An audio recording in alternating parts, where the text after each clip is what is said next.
Thank you, Mike.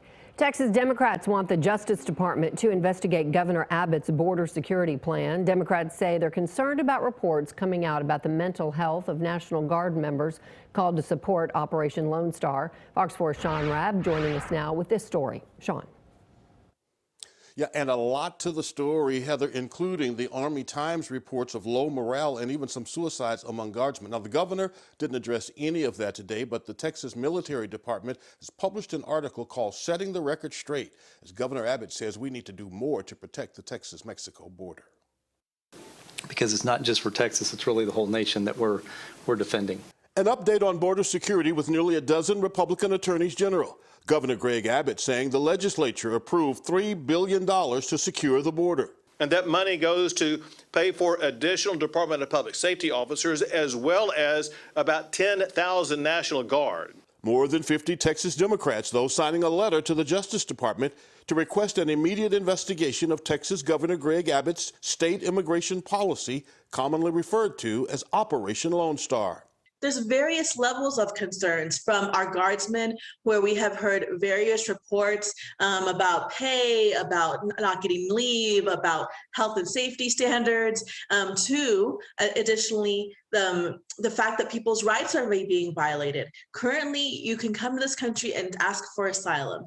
That's not what's happening right now. And a second article in as many weeks by the Army Times published Wednesday focusing on alleged problems with guardsmen, including what it says has been a handful of recent suicides. Writing, the string of suicides raises urgent questions about the missions, conditions, and purpose, as well as the way it's organized and manned through indefinite involuntary call-ups.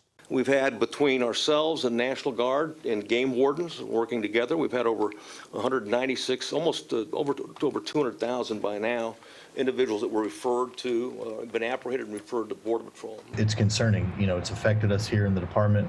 Dallas firefighter Captain John Crutcher recently committed suicide. Association President Jim McDade says related to an emergency relief request around his deployment.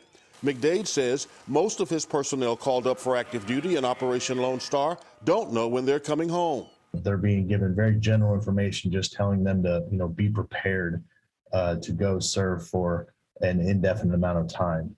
In an article called Setting the Record Straight, the Texas Military Department writes the suicides are still being investigated and that pay problems have been addressed, other concerns getting attention, and caution that some of what's been reported may not be completely accurate, adding the Texas Military Department, alongside the Texas Department of Public Safety, have established a steel curtain of protection comprised of personnel and heavy equipment for public and private property owners across the state's southern border. Homeland Security Secretary Alejandro Mayorkas on the border in El Paso today, meeting with Border Patrol and guardsmen, seeing the work they're doing firsthand. Well, Texas is stepping up to do the federal government's job. So the Homeland Security Secretary in El Paso today, tomorrow in the Valley.